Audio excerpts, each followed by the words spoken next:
What you're about to hear is a conversation between myself, Deeg, and my buddy Rugcutter.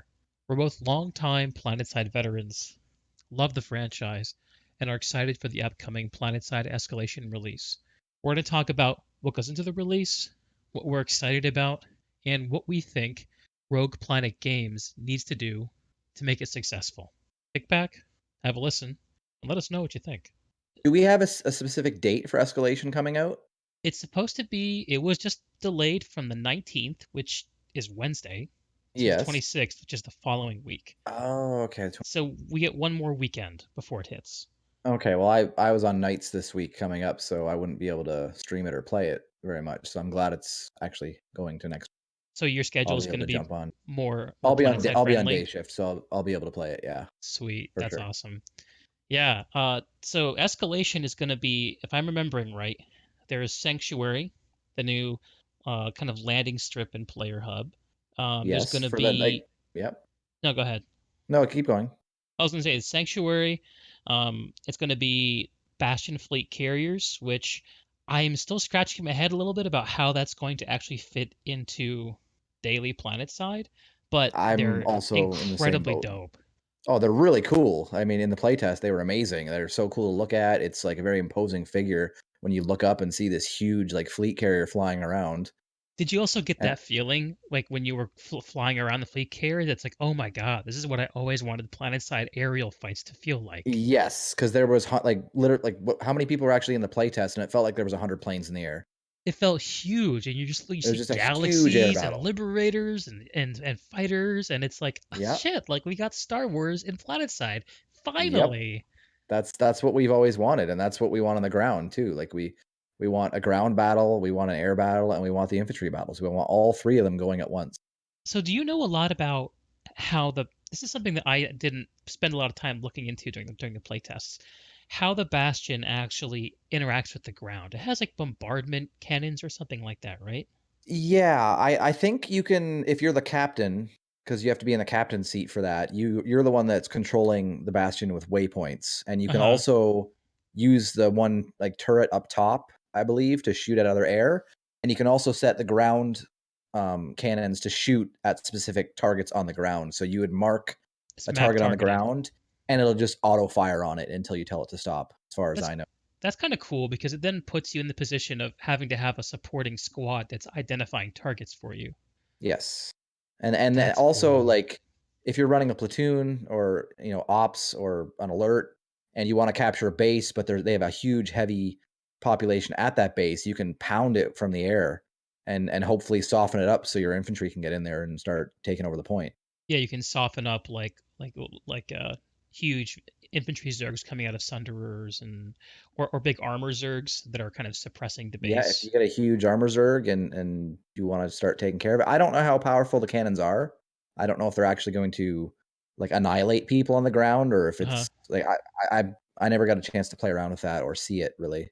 It seems like that bit of functionality overlaps a little bit with orbital strikes. A little bit, yes, but, you can move it and it's constantly hitting, where an orbital strike will hit once, Yeah. and then you have to save up to fire it again or have somebody else fire it again. Because 'Cause isn't it outfit related now? Like, only I don't know if it works with construction anymore or if it's just your outfit leaders that For the can summon them. Bastion or for the orbital strike? For the orbital strike. I don't actually know. I Because I know the Bastion's gonna cost a lot of outfit points or whatever yeah. resources they have going for it, and same with the orbital strike will also cost a certain resource to use. I hope that the Bastion is the way that goes into the game is more tuned towards offering a desirable tactical superiority as opposed to just giving you some kind of like victory point buff that's going to end the alert faster. You know what I mean? Right, yeah. Because like, what is the point of having a Bastion? What is it good for right now? Just flying around and causing a scene and having other air targets target you? Because I'm pretty sure ground targets cannot damage it. I think it's Like, yeah I too don't high up, 400 I meters. yeah, I don't think the Rangers or anything Cobalts or not Cobalts, walkers can really damage it from what I read. Yeah, yeah. And orbital strikes don't hit it. Yes, they do. Oh, they do. They do, but you have to like, if it's flying, unless it's, like, holding one position, you won't be able to hit it. If it's move if it's moving, you're gonna have to guess. Because I know in the playtest, Walmart greeter was like, "I'm gonna fire an orbital strike at it," and he hit it just on the side of it and damaged it a little bit. Huh, And interesting. they also talked about that in the live stream that orbital strikes can damage it, but you have to really line it up. Right. So it's good So that you'll. there's the risk reward there. Yeah, so But part of the reason I'm good. were you at the playtest where we had the Bastion out? Yeah. Because I remember we each spawned one, each faction had one, and we were NC, and the TR and the VS engaged first, and Uh-huh. the VS Bastion went down before we could even get over there. Like it died so fast. Well, I yeah, don't the know if the TR pilots on the brought out all their ace pilots, I think. probably yeah. So I mean, if you get the right amount of pilots out there, those Bastions don't last very long. Yeah, and in order to properly support the Bastion, it kind of implies that well, it only takes one person to fly it, but if you have a platoon of Right. people supporting it, and hopefully they make it so that repair galaxies can repair it. Um, Yeah, that I was kind of wondering that as well. Are you able to repair it? I don't think you are. it doesn't. I think in the playtest that they said that you could not, um, Right. which I guess is probably a safer starting point. You don't I want to think make so. it so that high-powered outfits can come out the gate and make invincible bastions. I think that would be no fun. But Right. any place where you can kind of add a synergistic, combined arms is what the game's about. That's exactly what the game's about. Like it's for a while now, I don't know about the other servers, but I know on Emerald it's been kind of like infantry's just taken over. There's not really much of a ground game anymore. Obviously with the influx of new people, it started to be more of a ground and air game again, but for a long time it was like if you weren't playing infantry, what were you doing? Yeah, yeah. Well, and it makes sense. Like, and actually, I'm a good example of that in some ways. And I before I dipped back into Planetside last year when I got into the kind of whole fold with Moral Hazard and Bushido Way, um, I was a solo infantry player, period. Um, and it's because it was immediately and obviously fun. I didn't need a crap ton of certs to try different things out. And it's easy to understand because the way you capture bases is by being an infantryman standing on a point. But to get into the vehicle game, you have to know, I feel like, a lot about the way the game works already. Um, after putting in I don't know. I'm probably somewhere between 800 and 1,000 hours now.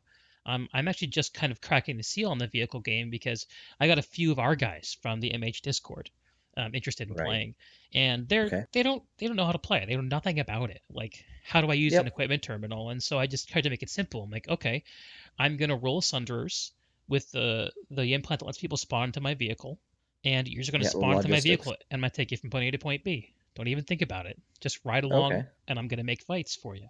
Yeah. And Well, I it thought makes it that's easy super for them. fun. And Oh, it's super fun. I love playing armor. it's a part of the game that before I didn't have a good enough excuse to get into. And I think that most people who kind of approach the game with a more casual mindset, it's just like, oh, that seems hard and I don't know if I care. But maybe the Bastion gives people enough of an excuse to be like, oh, let me finally learn how to fly a plane. Well, I know that a lot of the flying tutorials tell you to fly in numbers because if you're out there by yourself, you're a single target, you're going to get taken down really fast and you're not going to really learn much from each time you pull an ESF. But if the Bastion's up and there's hundreds of planes up there, you're going to last a lot longer, hopefully. And you're probably going to get more practice and be able to fly around a little more. So hopefully it does get more pilots going. I hope so. More of Yeah, an I incentive to know. pull air because they're free because you can just pull them right from the Bastion. Right. And right now, is it ESFs that come out of the Bastion? Yeah, I'm pretty sure there are like air to air ESFs that come out. They're already loaded, ready to go. Oh, so there's no loadout selection. It's like a specific I loadout. don't think so, but Huh. I might be wrong on that. I'm not sure. Interesting. Yeah, that's pretty cool. And it's a good way to drag the air game away from air to ground, which is Yes, so awful for new it's players like or casual cancer for players. new players. Well, The wor- all players really. yeah, I mean the worst thing you can see, like, uh, I'm in the position of playing on Emerald on the west, but I'm on the west coast, which is I'm playing late compared to most people a lot of Right. the time. And the worst thing for me to log in and see is a low pop server where there's like a couple of Liberator aces just flying around ruining fights. Um, Yeah, a lot of people I just like to hate do that. that. And I But get the it. It's other a high impact way to play the game, but it's so good that it ruins it for everyone else. but that's where Planetside wants you to counter it. What can you use to counter that lib? So are you Right. going to get and that's what the new players don't understand. Like they don't understand like I could pull a Skyguard. I don't have any certs to pull a Skyguard. So how do I get something to counter that Liberator? You get Right. burster maxes or your lock on rockets or whatever you can do to pull. And the new players don't quite understand that yet. And that's kind of hopefully the Liberator doesn't ruin their fun before they know how to counteract it. Yeah. Yeah. And it's the game's at its best when it's encouraging people to try stuff out. And that's a trap that I have fallen into in the past where I'm like, this is the way I play the game, period. I don't do that Right. other stuff. And if I can't play the game the way I want to play it, it's the game's problem. And I would get Right. frustrated. Um, See, I'm the opposite. Like when I played in the beta for Planetside 2, I'm sure you did too, but I coming from Planetside 1, I already kind of had a crap ton of loadouts that I used to run depending on what situation I was in. I played a lot of armor in Planetside 1. I did a lot of flying. I pretty much did everything just because I wanted to try and get good at everything. So when Planetside 2 comes out, like I was running back to the terminal every minute trying to counteract what was coming at us, depending on what it was. Like I was getting my burster max out, I was running to get my like rockets for the ground. There was light assault would pop out somewhere, so there'd be a sniper sniping us. So I'd run back and get my sniper rifle. Like I just keep trying to find out ways to deal with the situation I'm in. yeah. It's a very rock, paper, scissory kind of approach, very strategic.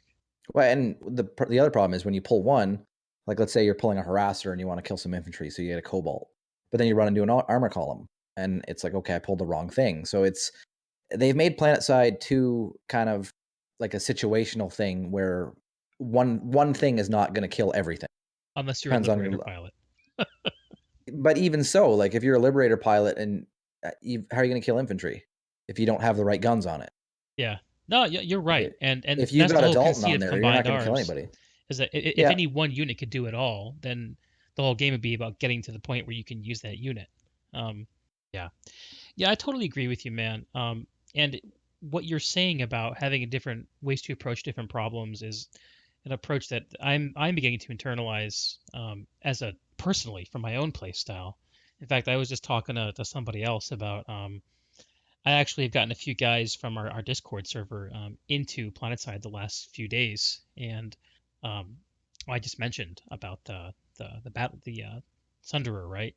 But I yep, had to learn how to actually like use a Sunderer, like what I should outfit it with. Like I had to cert optics, yep, figure yeah, out frames, and I was like, oh god, like there's a whole thing here. And that made the game for me a lot more fun than just putting in my 900th hour as an infantryman. yeah. Well, there's lots to learn still, and that's another good thing about a game like Planetside is you're constantly learning different ways to do things and different things to use. Speaking of different ways to do things, something else that's coming alongside the Bastion is going to be the war asset system, right? Right. That's going to allow players to, or outfits, to pull vehicles into weird places, it looks like. I think it's like an anvil system. Like you can drop things from the sky if you spend resources. So you can actually drop terminals, or is it terminals or actual vehicles itself? There are like crates that have terminals on them, and when you Right. interact with them, you can pull the vehicle, and it just takes the place of the crate. Like I Okay. saw a crate get dropped on top of a base wall in the playtest, and I pulled a tank from it, and that was a tank on a base wall. Yeah, that's going to change the battlefield quite a bit if you're able to. I don't know how much they cost or how easy it's going to be to obtain these resources because I know some resources are a lot more rare than others, and you can trade in large amounts of the non-rare for the rare resources. So it depends on what kind of resources it costs, and we'll have to see like how outfits are going to use these. Yeah, it's a big question mark, right? Um, what is the currency gain going to look like, and how is that currency gain going to impact the usage of the system? Um, I hope that it's tuned originally in a way that makes it more accessible to folks and that they tone it down. Because I think it would be good for people to get a taste of how it works before they kind of rein it in. You know what I'm saying? Yes, for sure. Um, we all know that Planetside is best played with outfits, which is, I think, the huge. I think for me, that's this update. What I love about it is that it's telling me that the developers actually have the same philosophy on the game that I do. At the They point, haven't had that for a long time, so yeah, I was looking back at some of the past big updates like OMFG, like construction, some of these other things that have come through, and none of them have hit on the nose what I liked about Planetside. And I think that's how most of the community feels. We all You feel know, the same way. so yeah, the war asset system is going to be something that outfits can use to pull additional resources. You're going to be able to, I guess, interact with that system both via the main UI and from Sanctuary. Sanctuary, which is the player hub when you log in, or it will be the new player hub when you log in, and where Yeah, there for will all three be. factions too, which I don't quite understand, but You think we should have faction specific? I think they should do faction specific. But it just doesn't really make sense to have all three factions that are at war in the same sanctuary. Oh, from a lore perspective. Like, yeah, like that's where I'm looking at it from. Like, and is there going to be yell chat there? I kind of feel like it's going to be a toxic area. You're Yeah, going to have people hanging out there just yelling at everybody all the time. yeah, you're going to be want to be muted. Yeah, I Well, hope they give us. Yeah, I don't think that they're going to have voice chat just yet. They said it's just going to be like you're going to be able to type. that's got to be for the best. I think so because even Rel in the developer stream said he didn't want voice chat yet because community is not exactly the least toxic community out there. You would know. And that's also, I think, why they changed a lot of the names. I don't know if you saw that a lot of players had to change their names. Yeah, there was a wave, I guess, of There was a forced huge name wave. changes that Yeah. went around. Yep. I guess that's okay. I don't have a strong I, feeling I'm about I'm that. I'm okay with that. I don't have a name that needs to be changed, so I'm good. Yeah, yeah, it's like I don't. I guess there's a group of people who make names to try to get reactions out of people. There's Um, a lot of people that are memeing and just wanting to laugh or make fun of other people. yeah, well, fair enough, I guess. I mean, Um, that's kind of online gaming in a nutshell, right there. It's always been like that. yeah, it's not a planet side problem. No, So it's going to have a three faction place where you can, I guess, kind of load into the game and kind of enter without necessarily being in a combat area. Which I don't know. Like for me, I kind of like the feel of that. I'm a well, big you kind of already socializer. do that though. You kind of already do that at your warp gate. Uh huh. It's a And non-combat so area. I'm guessing that maybe you might be of a perspective to say, what's the point of this? Why can't this all be done via the UI? Um, it, no, I like the idea of having a sanctuary, especially when they're going to have vendors and like you're going to have all these different resources individually and for an outfit to go and spend. And I think it's important to have a place to do that. You I think it's just don't. important to have that as opposed to just another panel in the UI to do the same I thing? think it's easier for new players to understand. They Yeah. can see a guy, see the name above the store or the room saying, "This is what this is." If you're trying to flip through menus and panels, like as a new player, like it's pretty tough and pretty overwhelming.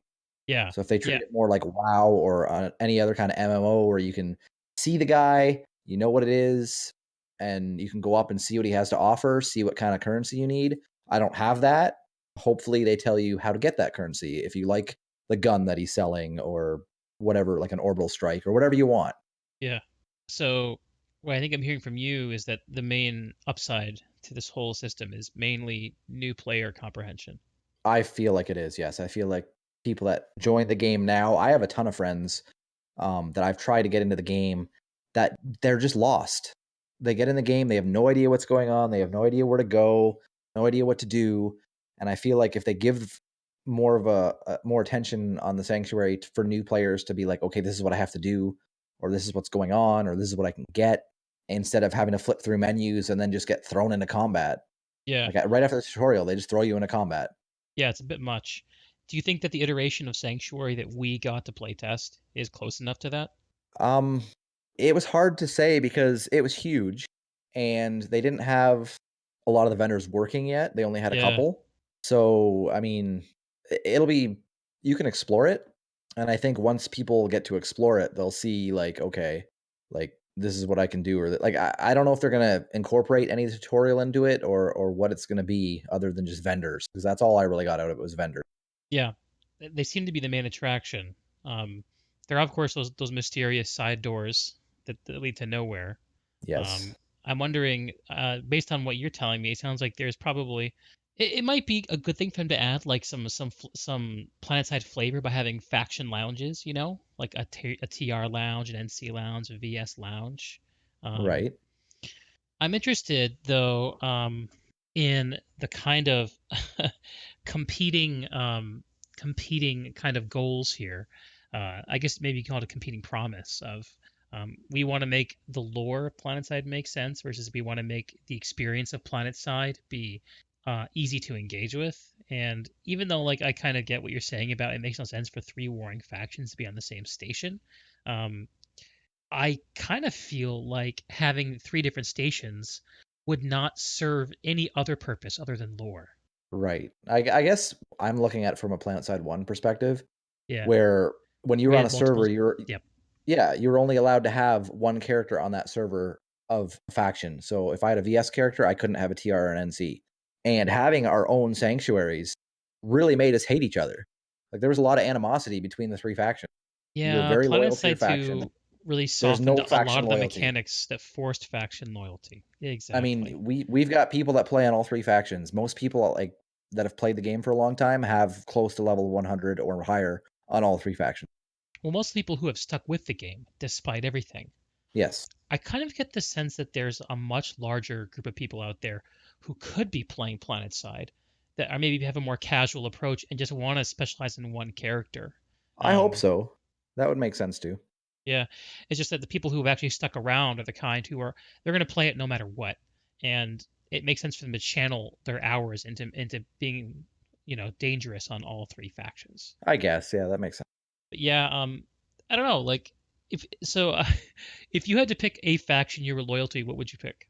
I would pick the NC. I knew it. I I have would. to. That's my faction. That's the one I started with, Yeah. and my favorite color is blue. Yep. And when it comes to like PlanetSide 1, I my big outfit was Sting, and I don't know if anybody remembers them. We were VS on Markov, and we dominated that server for about 8 to 10 months. We were the Uh-huh. biggest outfit. We captured continent after continent on our own. And one day, myself and my friend Renegade were like, we like tanking. That was our favorite thing to do, and we really liked the NC Vanguard.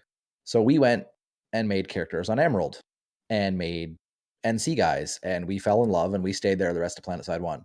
So when PlanetSide 2 came out, that was the very first faction we went to, and we stayed there again. So that's where my loyalty lies. That's where my main character is. I think I'm ASP 46, and I think my VS is 77 on Emerald now, and my TR is like 76. So that's where I have to stay. Yeah, I hear you. And I also hate you though because I'm a dyed in the wool Vanu guy. Yes, and but you're also a PS1 vet, Yep. and I find that the ones that came from PlanetSide 1 had more loyalty to their faction. Yeah. And I You found the probably one you liked, you stayed with it. yeah, and part of it is kind of like a what town did you grow up in kind of thing, like with sports teams loyalty. Like Yes. I grew up in Connecticut. I was a Yankees fan, and I'm kind of probably always going to be a Yankees fan, even though I have no idea what the team is doing, and I haven't for like 15 years. If I have to pick a baseball team, boom, top of mind Yeah, you right know who it there. is. Yep. And so with Planetside, it's like because Planetside 1 forced your faction selection on you way more restrictively. It was not trivial to swap back and forth. People who did it usually had multiple accounts. And Yes. having multiple accounts in that game and having multiple $15 a month subscriptions, which was It's further just not inhibitory. feasible. Whereas this is free to play. I mean, there's no reason to have different accounts for different characters anymore. I guess there is a max restriction for the number of characters you can have, but there's no reason to have more than one per faction, really. No, not really. Um, but yeah, faction loyalty is always a fun thing. I kind of think that despite the fact that the mechanics around it have been weakened for PS2, that it probably will come out more naturally if we can grow the casual base of PlanetSide a little bit better.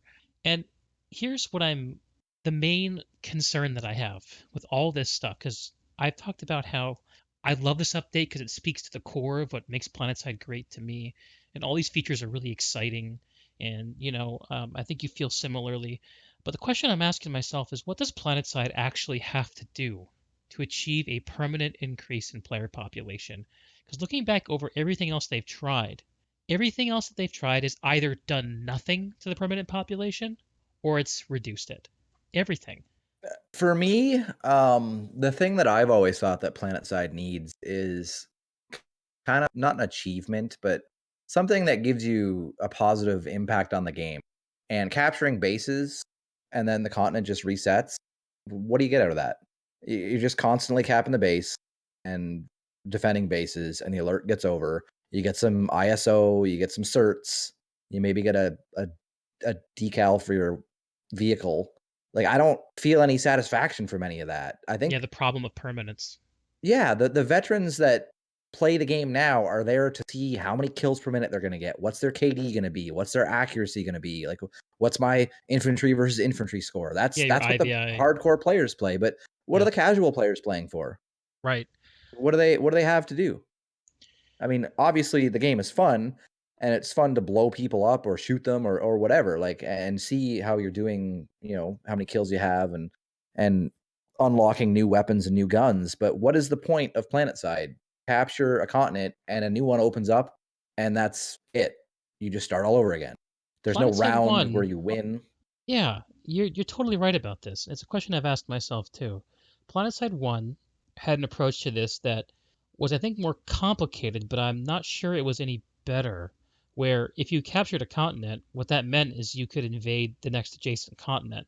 That all the continents were in a lattice similar to the base lattice within the continent. Right. So if I bust through all of Sicer, the biggest continent in Planetside 1, Hmm. I open up fronts on Cerishian. I open up a front on Amerish potentially, um, and you can encourage other factions to pull resources off of one continent by kind of creating, um, uh, like fake fronts on other continents. There was a metagame that was continent spanning in that, whereas in this, each continent is kind of it's kind of like a round It's of two for it. its own individual thing. Yeah, and because of the way the alerts work, those rounds are time limited, or they're not time limited, but they're score limited. Right. Once you hit a certain score, it locks, and the next one opens up. So permanence, like other RPGs, have done things like housing and, um, I mean, there's always customizations and visual stuff, but there's a ceiling on that I kind of feel like the game is butted up against already, in terms of camos and armors and stuff like that. Yeah, there's just so many now. It's Because getting there's out of no control. incentive to make new characters. Like most people just find one look they like or one look per class, and then that's it. Right. It seems like. Yep. Um, so yeah, the permanence problem. I mean, you Now I can't think permanently conquer a base. What else is they're there? tr- they're trying to fix this, and I don't know if it's going to work, but we haven't talked about it yet. It's Oh, outfit wars. right. And I feel like they're gonna want you to join an outfit, gonna want to help your outfit get to the outfit war. There's gonna be what, three tiers: gold, silver, and bronze. And if you win the outfit war, I don't know what you're gonna get for it. I know they talked about maybe putting your banner up in the sanctuary. Maybe you get more resources. There's got to be some kind of incentive to win the outfit war. I just don't really know what it is yet. I don't know if you do. No, I don't. What you said So about the different tiers is already more than I knew. yeah, I think that the different tiers are for, like, you've got your big Zergs, you've got your AOD kind Yeah, of size Zerg, your SKL, which for on the VS, which is going to be like they're going to dump massive amounts of pop into the bases to capture the bases and get more points. And then you're going to have your midfits, which are probably going to be running 2 to 3 squads when they do ops. yeah, And then you've like the got your BOAs. smaller squads that are like one squad, but they're really good and they're really tactical and they're actually going to cap bases themselves. So I don't know if it's gold, silver, bronze for the size of the outfit war or if it's just the level for Yeah, how many points you got and is that distinction come from your success within the outfit war, or does it come from your success on live, which on then live. qualifies you for the outfit war? Right. Okay. It comes from live and then you qualify for either gold, silver, or bronze. Yeah, because you want to give like the small, highly competitive outfits, like the ones who used to dominate like Farmers League, an outlet. You want to give the big casual friendly outfits like AOD an outlet because that's Yeah. hugely Sure. beneficial, I think, for the game to have an outfit that you can join that wins outfit wars. Like, And you're going to have a ton of people joining that because they crank in the new players. They're always getting new players in. yeah, to the point where it's kind of a joke. Like, Oh yeah, it's a huge joke. Like, you see AOD, you just know they're zerging, but when you're in a decent outfit with a lot of good shooters, and you've got, like, let's say 24 people online, and let's say there's 48 to 96 AOD at a base, you drop on it because you know you're going to get a lot of kills. yeah, well, they're Like, you're content. there to farm them. Yeah, and there are some really good players in those outfits for sure, but there's Yeah. so many new players that it's kind of easier to farm them. And I think that the presence of those kinds of outfits, I don't know, maybe people disagree, but I think it's healthy for the game to have huge zerging outfits that It's very healthy. give people a chance to have some identity. And if that outfit is big enough and can have a representation in the competitive side stuff like Outfit Wars or the other community organized stuff that we do, then that identity means more. Like I think that some of the most successful communities and games like WoW Classic, which I paid a lot of attention to at the end of last year, were communities that formed around hugely successful streamers, Yep, that's and true. There was quite a where few of those. it was a bunch of just zerglings essentially following around their leader, and you can bandy around the merits of the quality of those players and what they bring to the game, but they bring a huge amount of feet to the ground. And for a free to play game like Planetside, that's 100% PvP. That is Yeah, huge. you need players to shoot. If there's no one to shoot, the game dies. Yeah, which has been super obvious over the last few days where we've seen Emerald busting 2,000 players at prime time. Oh yeah, like it's been no shortage of fights. Like I remember even a month or two ago, I would sit there looking at the map if I was playing solo, and I'm like, I don't know where to fight. Like what? There's no good fights for me to go to. Yeah, there might be a ghost cap over here. There might be 1 to 12 over there.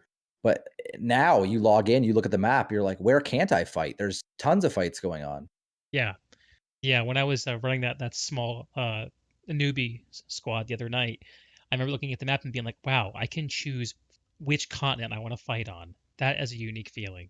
Yeah, we had 3 continents open tonight on a Monday. I know it's President's Day in the United States, and it's Family Day here in Canada, but maybe that has something to do with it on a Monday, I'm not sure, but I know on the weekend, we were hitting 2,000 and they opened up 3 continents. Yeah, it's really awesome to see. And that's the way the game should feel like. But here's the question, and I looked at the player patterns. This is the way things always go. Whenever there's a big update it's about to hit. It doesn't matter what the update is. Any big update that gets social media attention has a huge buildup in players just like this. DX11 had it, Yep. Construction had it, hell even Hassan had it. The question Well, is, we can have we keep it? excitement. Can we keep Uh, it? Can we bottle the excitement though? What's it going to we take? haven't yet. What will make Escalation successful in a way that no other Planetside update has been? Because that's what it needs to do.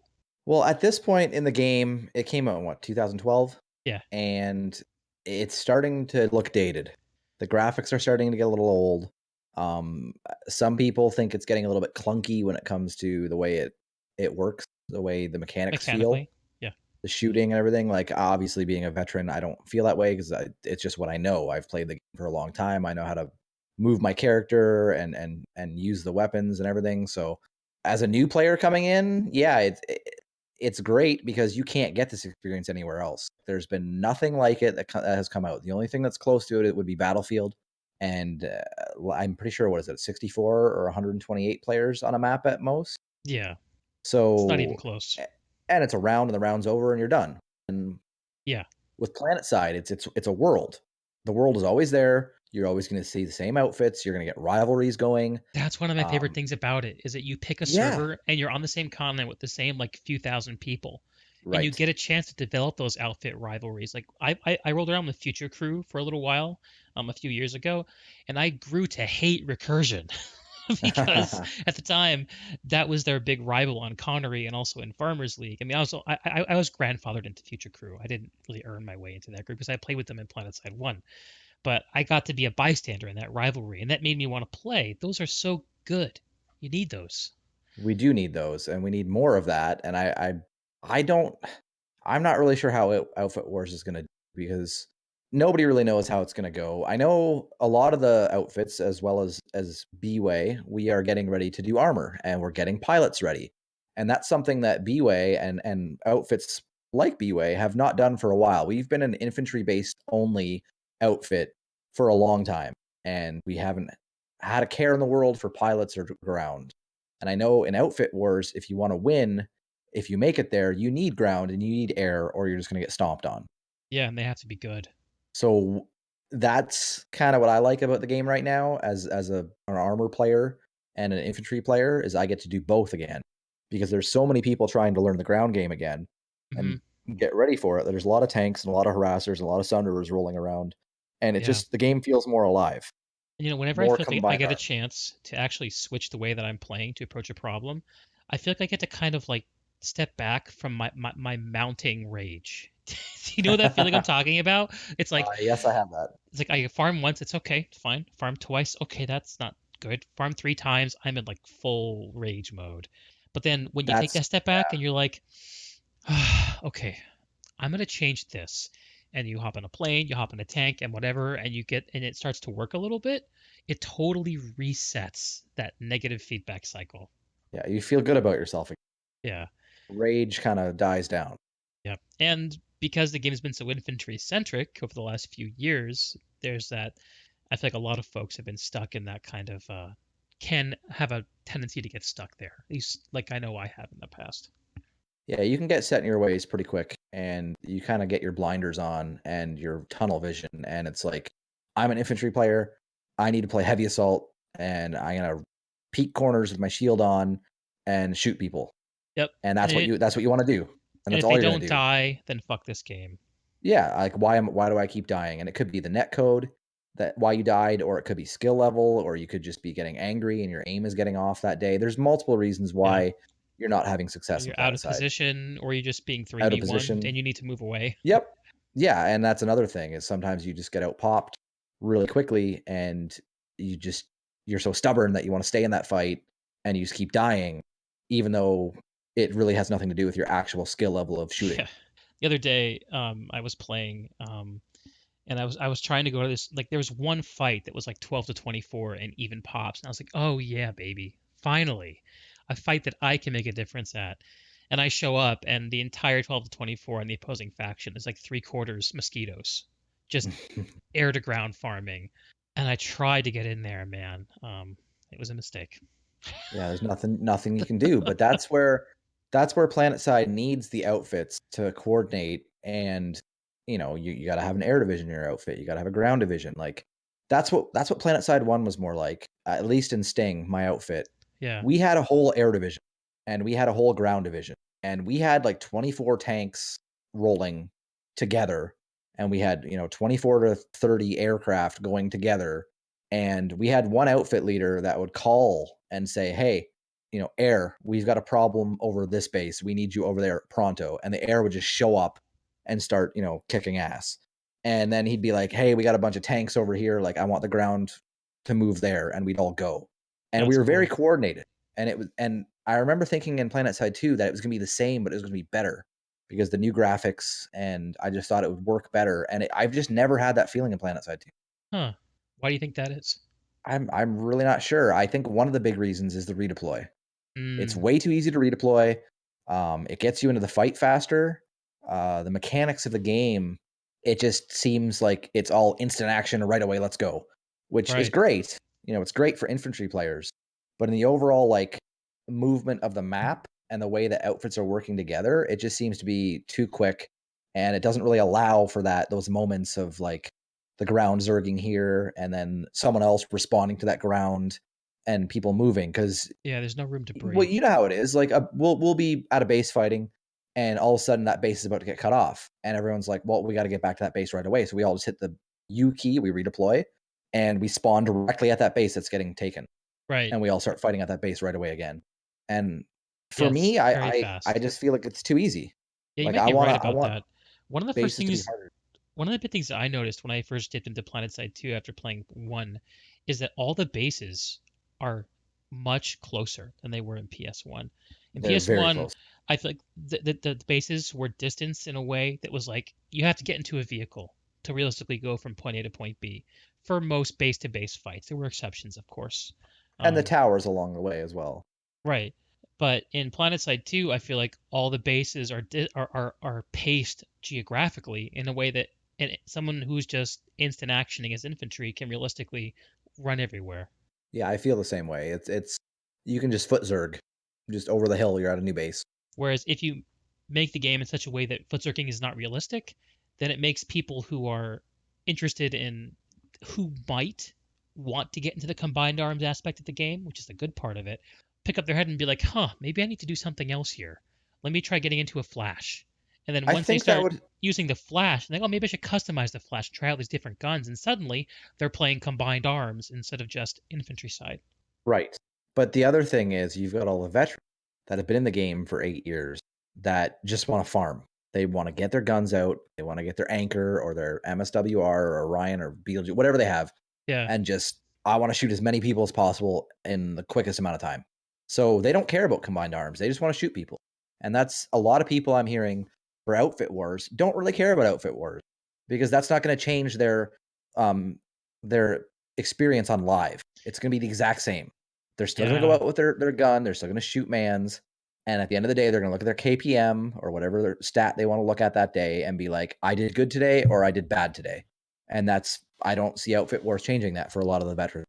I remember when I was hopping into those playtests too and hearing some of the initial feedback, that hearing some of those responses and just feeling like really confused. Like, why did you think this was going to just validate your current play style? What, why should the purpose of this be to give you something that you already have? Um, it was hard for me to understand that. And I've seen that phenomenon, the whole phenomenon of veteran, high skill level farmers with degenerate attitudes who make the game Yes. living hell for the average or new player is something that's been talked about in the community a lot. I had a Reddit comment that got some upvotes a few months ago where I said it was a shame that they never introduced a mode to the game that funneled good players away from the main fight, to give them a chance to kind of show off a little bit, which Outfit Wars could do. Although it being on a It monthly could. cadence means maybe not so much. I don't know. But I thought about it some more since then, and I think what I've arrived at is I think that a lot of people who play that way because they don't see a good reason not to. And And that's what they need to do. They need to figure out a reason for those players to right, change, maybe not change the way they play, but achieve something in a certain way. right. And things like the Bastion, I think, and maybe Outfit Wars are throwing a cap over the wall and being like, hey, maybe this is the thing for some of you guys, some of you veterans to approach the game again like it's play instead of just being an arena to show off or whatever. Yeah, I'm just not sure that either of those is gonna be the answer. Like, Yeah, I'm excited because I like how many players are coming back to the game. I'm hoping new players come, but, like, I know they have more devs working on the game, and I'm excited to see what's gonna come in the future, but like you said earlier, how do you bottle that excitement? How do we keep it going and keep the player base up? I just don't know if Outfit Wars and Bastions and Sanctuaries are the way to go. that's the question. But I'm also happy that they're trying these things because they need to try something. Agreed. Agreed. And I'm just hoping they're not rushing all this out the door too fast. It feels They rushed. might be. It feels rushed, yes. But we'll see. All right. Well, man, this has been a super interesting discussion. Thanks for taking the time to sit Hey, down with you're me. welcome. I think we should Great to come talk. back and do it again after it hits live. What do you I think we think? should too. All right, Yep, man. I agree. Well, I will catch you later, and All right. thanks again. Yeah, Peace. take care.